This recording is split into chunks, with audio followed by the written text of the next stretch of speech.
Thank you for participating in this Zoom presentation. It's in regards to our Empowering Women of America Warrior One project.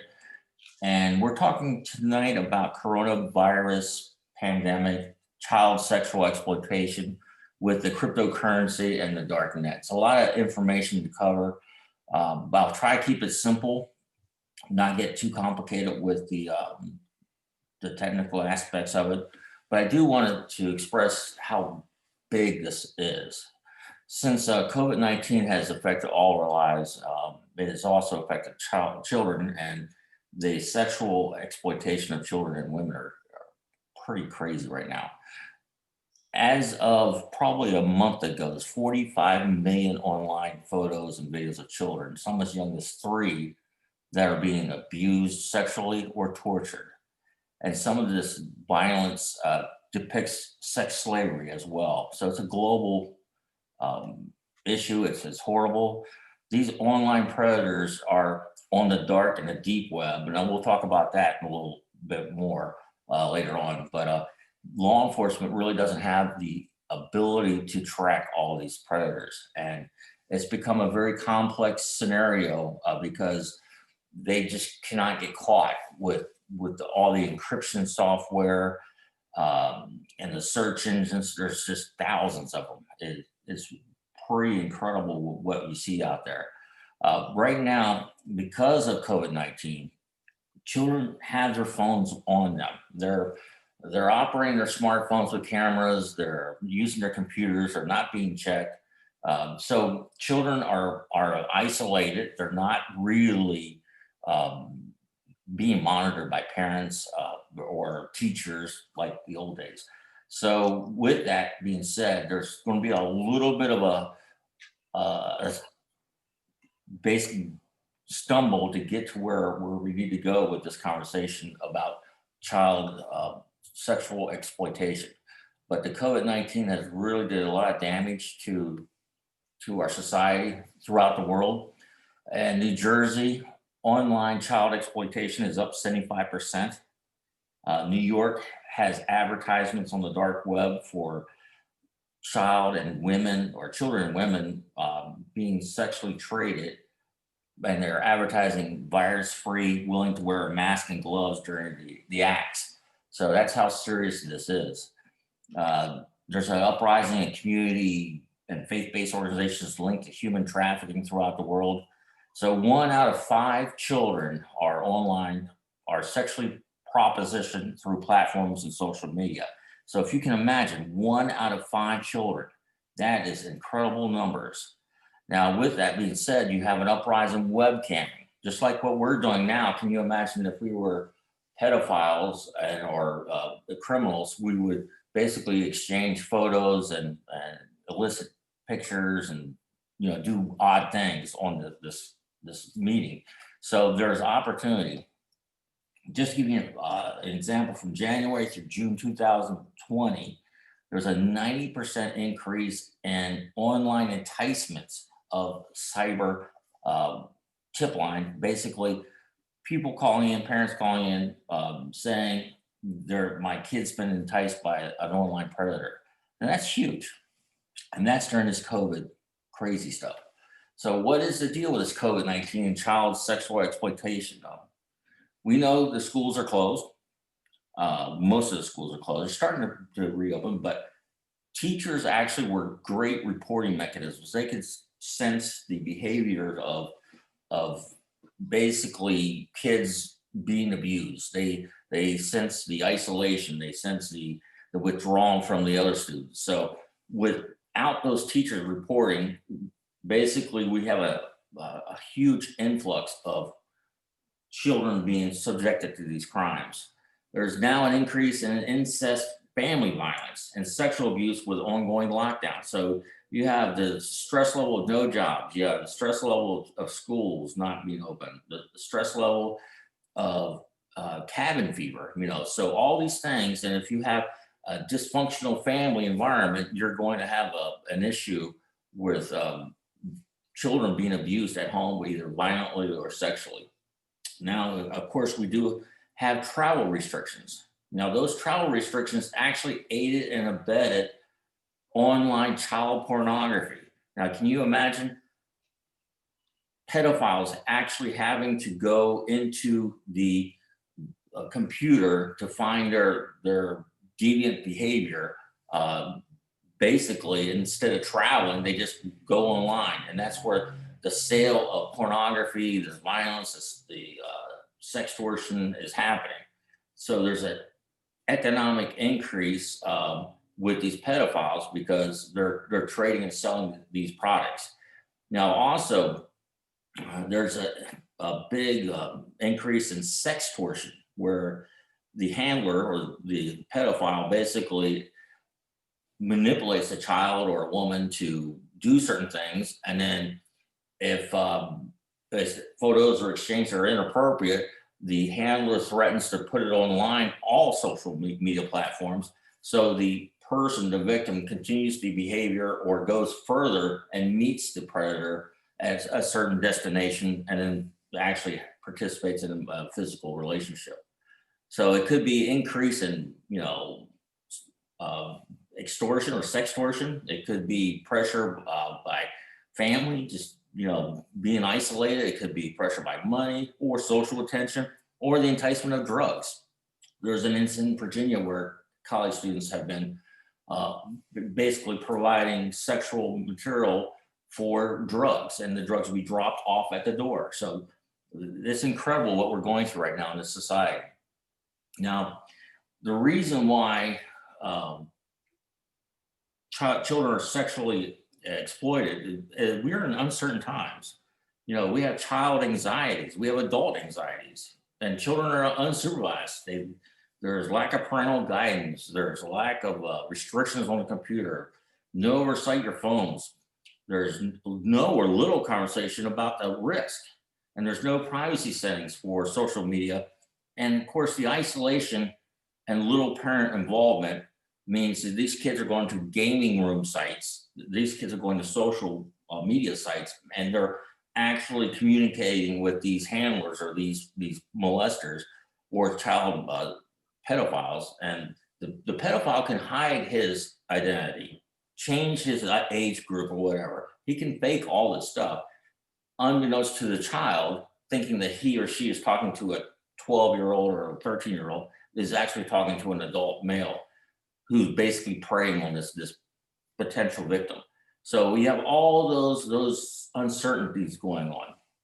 Now, the biggest thing that what I see is just like when I was a sex offender officer in Florida, sex offenders are great at basically manipulating a person. They gain the trust of that person.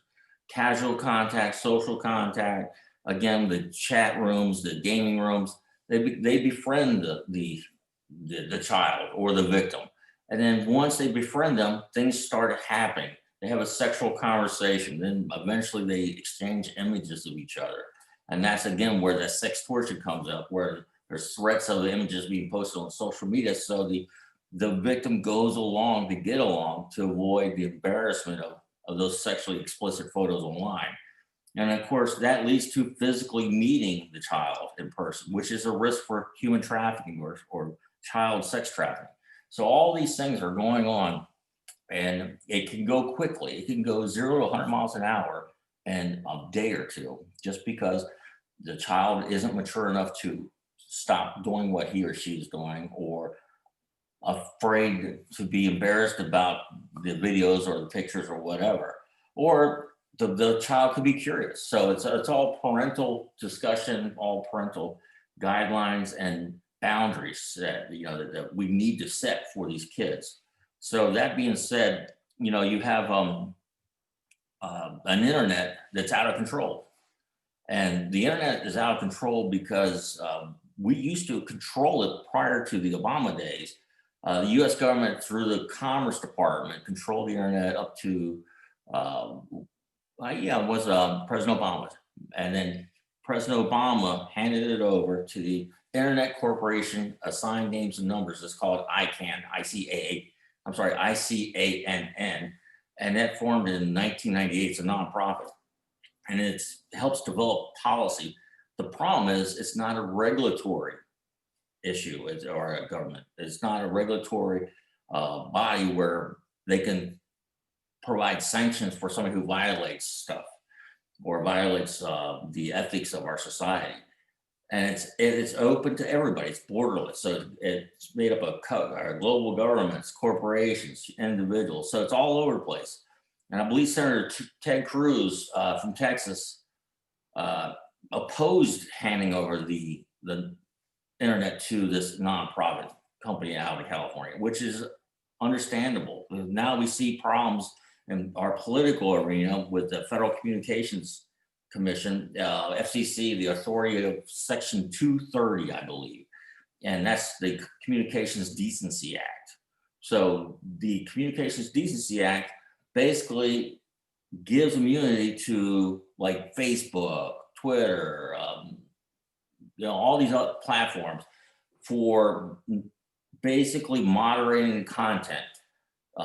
They are not required to moderate the content. So all they can do is just simply, like we have seen in the past, they can just take someone offline, but that's it. But there's no fines, no lawsuits that could happen with that Section 230. So that's why we're having a problem at this time with our politics, with our sexual exploitation of kids online. The dark web is crazy. And what facilitated all that is simply the dark web being created by our own government. It was created by the Navy. You may have heard the site Tor. It's a web platform or onion router. Those things were developed by the Navy, handed over basically to our CIA, and they made their own Tor network for investigations, for intelligence gathering, for being protective of information. Well, it turns out it's just the opposite. It's turning into where more criminals are on the dark web or the dark net than they are good guys. So you have no logs of your activity. You have multiple layers of sites you're going through where it's hidden. So there's volunteers throughout the world who basically navigate your information through their routers. That way it could be hidden from public view. Not to say law enforcement doesn't see some of this, but there's so much of it, they're understaffed and it's hard to do it. The fact, if you think about that being encrypted, can you imagine using only virtual currency for paying for all this stuff, this criminal behavior, from drugs to sex to slavery, all this other bombs or whatever. So that's why it's so difficult now. We have COVID-19 just isolating a lot of people. You have a bunch of pedophiles building up platforms and websites on the dark net, soliciting other pedophiles, and you're enticing kids and women on these sites to do certain things, either for money, drugs, or whatever. Then you have the Bitcoin. The Bitcoin is basically a blockchain tracking software where it's hard to even fathom where the original person is. It goes through so many places that it's impossible really to find who the original purchaser of that Bitcoin.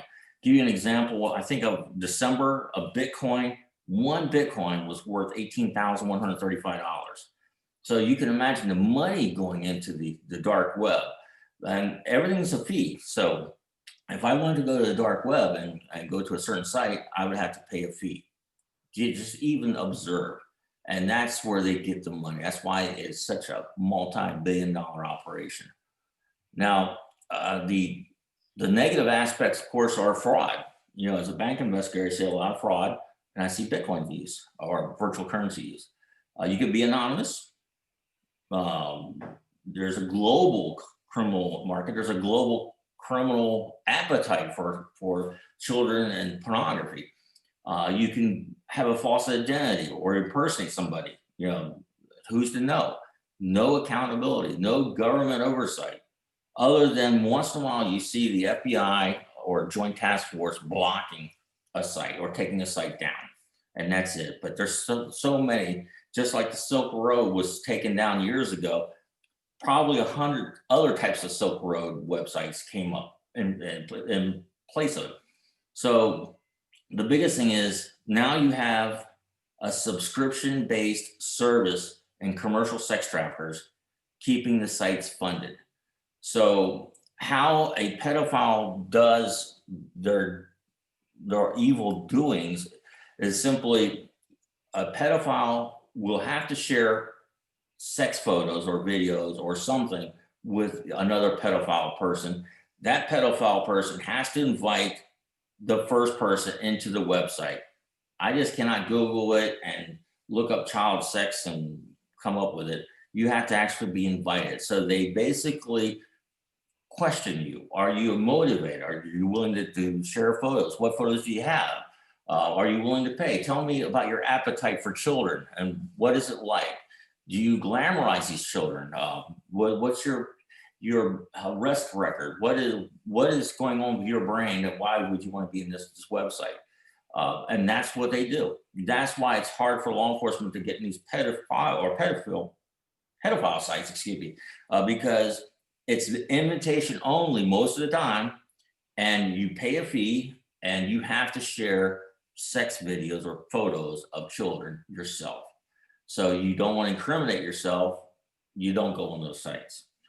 So that being said, there's all kinds of dark webs. Now, there's a dark web, deep web, dark net, and there's a clear web. Well, I'll go through it in a minute or two. But dark web and deep web are similar. The deep web is really where all the sex trafficking goes. So you have, like the dark web might have world market selling drugs. You have Genesis market, illegal drugs, gray market, illegal drugs, the White House market, illegal drugs. Then you have other sites that simply want to sell sex trafficking stuff. You can have currency, a counterfeit currency rather. You have stolen credit cards. You have social security numbers. So all that stuff is on the web, and it's enormous. So the dark web and the deep web are password required. They're encrypted, basically sentences. An example would be like nonsensical phrases: crown, plant, rifle, valley, erect, neck, plant, etc. It could be 15 words long that have no match. So it's hard to break this. Pedophiles urge not to use any personal details. Pedophiles are required to share experiences. There's something called de-lurking, and that is a sex offender admits to passively viewing pedophile community sites and wants to now participate. They question you on this. You have to trade, of course. And then you have to express your gratitude for allowing you to be on that site. So you can see that this is kind of a cult where they're exchanging things over. They're looking at crazy stuff, but it goes deeper than that. And the deep web, there's another room called the red room. And this is not known as a room of pain or room of horror. And it's found through the Onion directory or the Tor browser.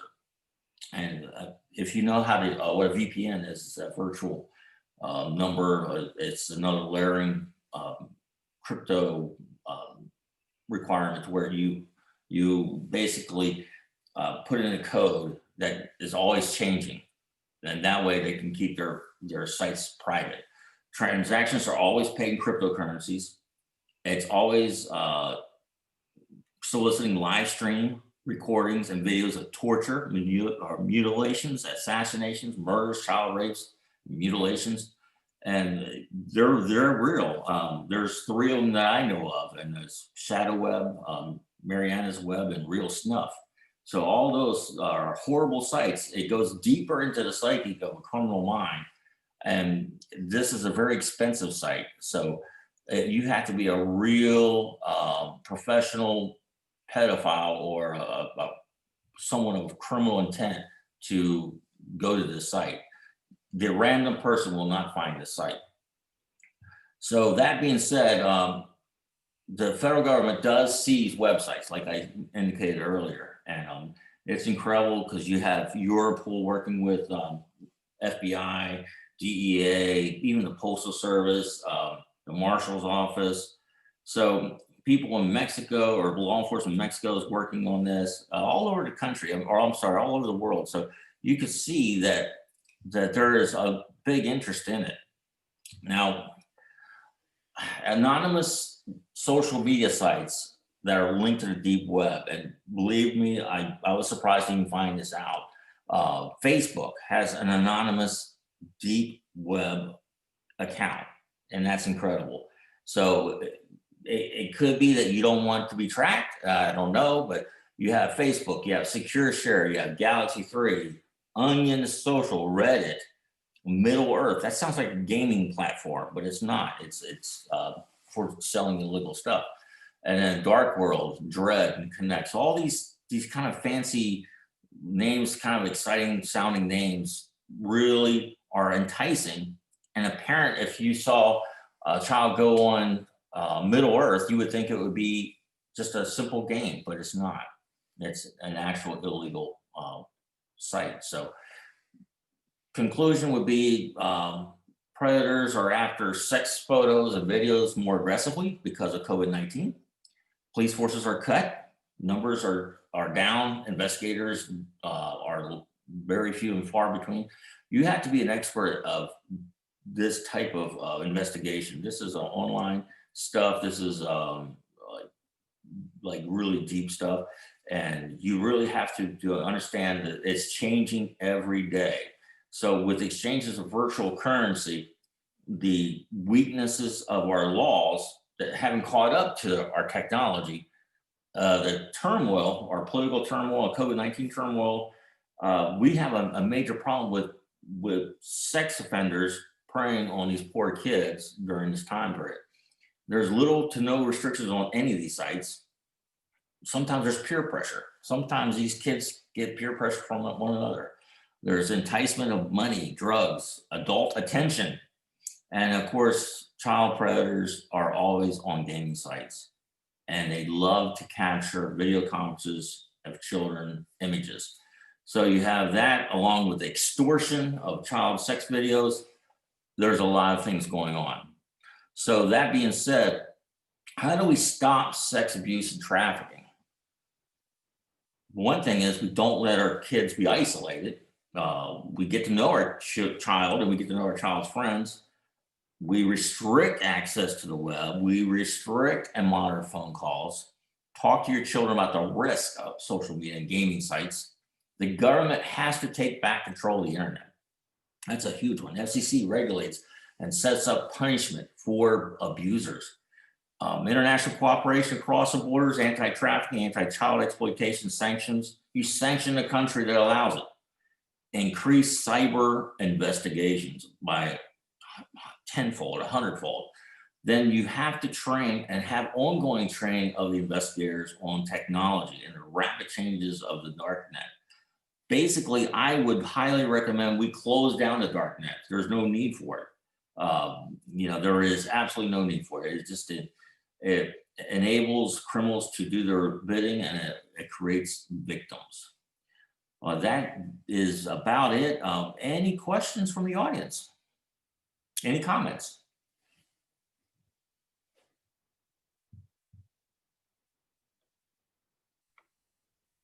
Brian. Oh, yes, Kimberly.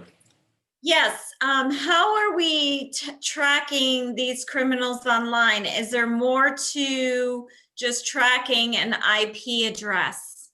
Oh, yes, because that IP address can be circumvented around the globe 20 to 30 times. So you have to be a pretty savvy IT person to find these individuals. And there is algorithms out there, like little hints. I believe there's a bank in Canada right now that they created a software where instead of looking for the big players, they're looking for the small players, like men in their 40s, 50s, or 60s, automatically sending small denominations of money to like the Philippines, or they're they're converting their money to virtual currency, and then it goes out to some other person. So those little flags, you can focus on what that person is doing, report it to law enforcement, and the law enforcement actually opens up a case, and then they follow the money. Does that make sense? Yes. Mhm. And how are the apps how is there accountability for the applications out there where these third-party chat centers, like a Hangouts or a dating website, or is there accountability and tracking mechanisms with some of these applications that we have involved with communicating the way we communicate today? Well, the website hosts are accountable, but the problem is there's so much out there. They're not really accountable, as we know, because of federal laws protecting them, but they can stop or terminate your membership if they see illegal activity. However, it is being done on nearly every social media platform, and it's very hard to police. So you start out with our typical platform that we see, like Instagram or Facebook or whatever it may be, and then they graduate to the dark web eventually, and that's where the really sick stuff happens. So there, you could probably find child pornography on every social media site if you look for it. The other issue is, how do you determine the pornography is of a child or an adult? So that's a law enforcement question and a court question. Like you could have a 16-year-old look like a 12-year-old, or a 23-year-old look like a 16-year-old, or vice versa, and they could get by with it. They could deny it. But because of hiding your identities, it's going to be hard to track those perpetrators, because if you're going through all these systems, all these layering, the onion, the Tor browsers, there's a lot of complicated issues to where you might see the activity, you may see the child pornography, but how do you reach the person that sent it? That's the big question. Is the FAA holding the country accountable in as far as making laws to monitor criminal activity and scams amongst children and adults online? Well, it's FCC actually has a big say in it, but the FBI does have internet crimes division, and there's a lot of states that still do. But the problem is the volume is so high that you typically get referred and you file a complaint and it goes nowhere unless there's something that triggered that agency to look into your case a little bit deeper, possibly maybe 200 or 300 people complained about the same scenario. So that being said, I know that if I filed an internet crime, the chances of being investigated are probably zero. That's pretty sad. So we do need more investigators. We need more IT professionals to track down these criminals. Anything else?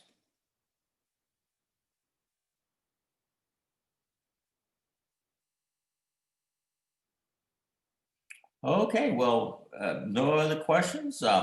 You can reach me on Facebook Messenger or something, or social media. Call me, doesn't matter, email me, and I can give you further details. I didn't want to bore you all with this this presentation about it, but it's a very serious issue.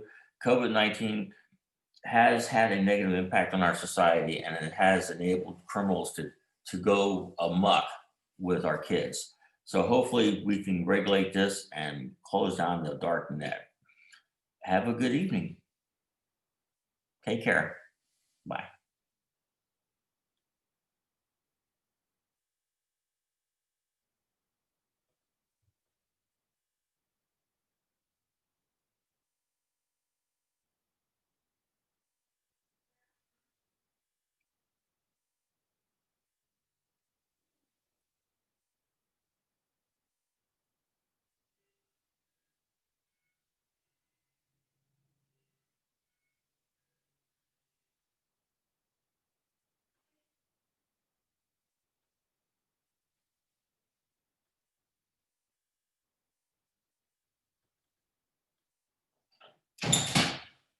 Good job.